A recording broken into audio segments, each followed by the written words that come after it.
सबसे पहले तो निकी कॉन्ग्रेचुलेशन, जिस तरीके थर्ड रनर अप बनी है बिग बॉस के घर की, सेकंड रनर यस। और जब आप निकल रही थी आप बहुत ज़्यादा रोई भी हैं। इनफैक्ट सलमान खान सर ने भी कहा कि जिस तरीके से आप रोई उनको बिल्कुल अच्छा नहीं लगा। तो क्या कहना चाहेंगी आपकी जर्नी के बारे में? जर्नी मेरी बहुत मुश्किल थी, अप्स एंड डाउन्स बहुत है। मैं जब बाहर आ रही थी, जब मैं थर्ड मुझे डिक्लेयर किया, मैं रोई क्योंकि मुझे वो बातें याद आ रही थी, लोगों ने जितना डीमोटिवेट किया था, टांग खींची थी, उस वजह से वो सब बातें याद आ रही थी, उस वजह से बहुत डाउनर आ गया था और मैं रोई। बट सर ने कहा कि आप जहाँ भी पहुँचो बी ग्रेटफुल कि हम तो मैंने कहा ठीक है। और जर्नी बड़ी मतलब अच्छी थी। I am happy that I entered big boss and मैं एंड तक रही। I am happy for that. अच्छा, हमने देखा बिग बॉस के घर में आपकी और राहुल की जो रिलेशनशिप है हमेशा कभी मतलब अच्छी होती थी तो कभी बिगड़ जाती थी। तो आपको क्या लगता है कि क्या रीज़न रहा होगा कि कभी वो आपको नहीं समझ पाए तो कभी आप उनको नहीं समझ पाए? मुझे लगता है मैंने उनको हमेशा समझा है।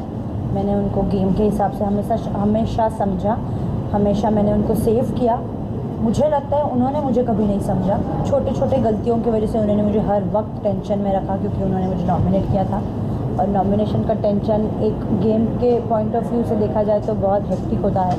तो हमेशा मुझे टेंशन में रखा उन्होंने, बट मैंने उनको हमेशा समझा है। निकी, घर में ये कहा जाता था कि हर कोई ये कहता था कि निकी बहुत ज़्यादा बदतमीज है, हर किसी ने कहा। लेकिन हमने एक टास्क देखा जहाँ पे ज्योतिका दिलायक को आपने झगड़ा करने से मना किया, आप उनके लिए जाके लड़ रही थी और वो चीज़ें लोगों को बहुत ज़्यादा पसंद आया, क्योंकि निकी के नाम पर ये होता था कि वो हमेशा झगड़ा करने के लिए रेडी रहती। पर आपने इस तरीके की अपना एक बहुत ही ज़्यादा सॉफ्ट कॉर्नर दिखाया लोगों को, जो लोगों को बहुत ज़्यादा पसंद आया। उसके बारे में क्या कहेंगे? झगड़े, मुझे लगता है अननेसेसरी झगड़े नहीं करना चाहिए। अगर कोई मुझसे पंगा लेता था तभी मेरी आवाज़ ऊंची होती थी। विदाउट ऐसा कोई पोक किए मैं झगड़ा नहीं करती थी। उस टाइम पे ज्योतिका को भी लोग मुझे लगता है टारगेट कर रहे थे, उससे पंगे ले रहे थे, उसको क्या क्या बोल रहे थे, सो दैट रुबीना पे वो असर हो और रुबीना वो वहाँ से बाहर आके उसको समझे और वो रूल ब्रेक करे। तो मैंने ज्योतिका को समझाया, Jyotika this is not the correct time to fight. आप ये मत करो, आप you are not as a contestant. आप अगर उनसे लड़ेंगे, आपको वो अनाप शनाप बोलेंगे तो रुबीना के दिमाग पे असर होगा। वो टास्क में है तो you have to understand the situation कि रुबीना किस दौर से गुजर रही है, क्योंकि पूरा घर मेरे अगेंस्ट था। तब भी कोई नहीं चाहता था कि मैं जीतूं और रुबीना के पास पावर आने वाली थी कि अगर वो जीतती तो वो मुझे बचाएगी। तो कोई नहीं चाहता था कि मैं फाइनलिस्ट बनूं। ऑनेस्टली ये सत्य है कि कोई नहीं चाहता। तो तब मैं उसको, ज्योतिका को वही समझा रही थी कि अभी शांत रहो, अभी कुछ भी उल्टा सुल्टा मत करो जिसके कारण रुबीना को सफ़र करना पड़े। मैं उसको समझा रही थी। देखिए, जो रिलेशनशिप आप डे 1 से चाहती थी, किसी के साथ भी अच्छा बॉन्ड बनाना, एट लास्ट में आपका रुबीना के साथ में बना। यहाँ तक कि रुबीना इतना अच्छा आपको समझने लगी कि जब उनसे पूछा गया कि निकी कैसी क्या क्वालिटीज़ है तो उन्होंने एकदम परफेक्टली बताया कि ये क्वालिटी है उनमें। तो क्या कहना चाहेंगी आपके और रुबीना के बॉन्ड के बारे में? एंड अब ये जो बॉन्ड है आगे कैरी फॉरवर्ड होगा नहीं होगा, एंड फिर निकलने के बाद में आपने उनसे बात किया कि नहीं? ऑफकोर्स मेरी बात उनसे होती रहती है, व्हाट्सएप पे, फ़ोन कॉल पे। मैं बहुत खुश हूँ कि मेरे बाद अगर मैं किसी को विनर देखी तो वो रुबीना थी और Rubina took the trophy. I am very happy for her. हमारी बॉन्ड एक गेम की वजह से बिल्कुल भी नहीं थी। काफ़ी लोगों ने हमारे पे लांछनें लगाई थी कि निकी उनके फैंस के लिए उनके पास है, निकी का ये गेम है, बट हालांकि ऐसा कुछ भी नहीं है। रुबीना और मेरे अलग अलग विचार है, हम अपने अपने पॉइंट ऑफ व्यू रखते हैं। हम दोनों एक दूसरे के डिसीजन को रिस्पेक्ट करते हैं, समझते हैं, फिर अपने दिमाग से भी चलते हैं। She is a very sweet girl. मैं उसकी बहुत रिस्पेक्ट करती हूँ। She is very humble, down to earth, बहुत केयरिंग नेचर, बहुत सेंसिटिव गर्ल है। She is very pretty, beautiful.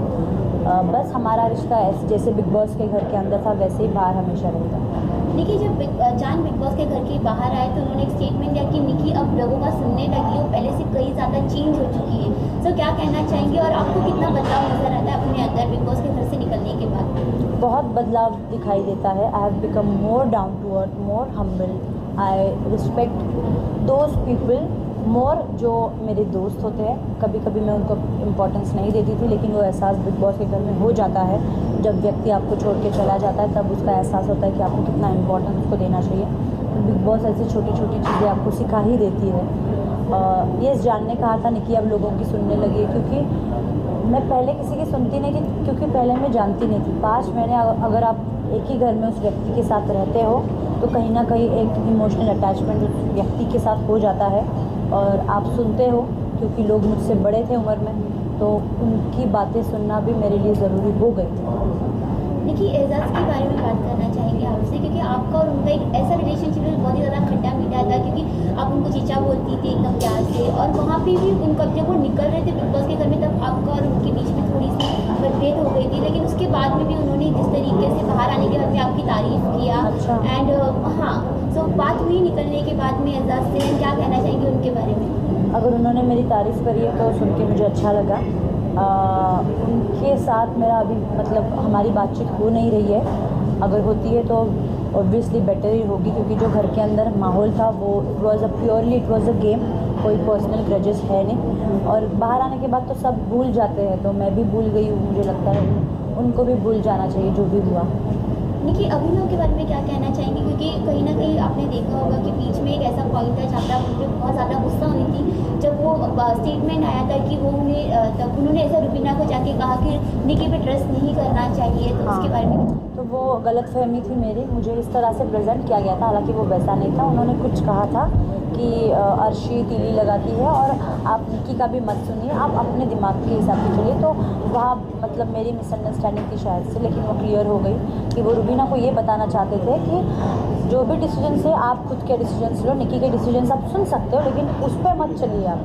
तो इट वॉज़ लाइक दैट। देखिए, क्या कहना चाहेंगे देवलीना और आपके डिफरेंस के बारे में? हमने देखा बिग बॉस के घर में कि कहीं आपकी और देवलीना की इतनी बनी नहीं बिग बॉस के घर में, से क्या? देवलीना की और मेरी, देवलीना को मैं जानती नहीं हूँ और ना मैं उसे जानना चाहती हूँ, क्योंकि मेरे लाइफ में ऑलरेडी बहुत मसले हैं और बहुत खुशियाँ हैं, तो मैं उसी खुशियों के साथ आगे बढ़ना चाहती हूँ। मुझे कोई भी नेगेटिविटी लाइफ में नहीं चाहिए। पारस के बारे में क्या कहना चाहेंगे, जिस तरीके से उन्होंने आपको फेवर किया, आपकी टीम को फेवर किया, क्या कहना चाहिए? उसका गेम मुझे उसके सीज़न में भी पसंद था और वापस आने के बाद मुझे लगा नहीं था कि उसका सपोर्ट मेरी तरफ रहेगा, लेकिन जिस तरह से उसने game I can't say it's game पलटी, क्योंकि उसने जो डिसीजन दिया वो उसका डिसीजन था। उसने देखा कि सामने वाली टीम रूल्स ब्रेक कर रहे हैं और रुबीना को उसने जिस तरह से जिताया उसको मैं थैंक्स कहना चाहती हूँ। बट फिर भी उसने गेम अगर नहीं भी पलटाया होता, फिर भी मेरे जो बाहर बैठे फैंस थे उन्होंने मुझे जिस स्थान पे पहुंचाया, अगर वो नहीं भी बचाता रुबीना को, फिर भी मेरे फैंस मुझे पहुंचाते। तो मुझे दोनों को थैंक्स कहना है, मेरे फैंस को भी और पारस को भी, क्योंकि उसने उस टास्क को मज़ेदार बनाया। देखिए, हमने देखा कि आपने गेम पे हर टाइम 100% दिया, तो आपके हिसाब से ऐसा कौन सा सदस्य है जो 100% नहीं दे पाया गेम में? आई थिंक सर राहुल ने 100% नहीं दिया, क्योंकि काफ़ी बार उसने क्विट कर दिया था, तो तभी उसका 100% नहीं था।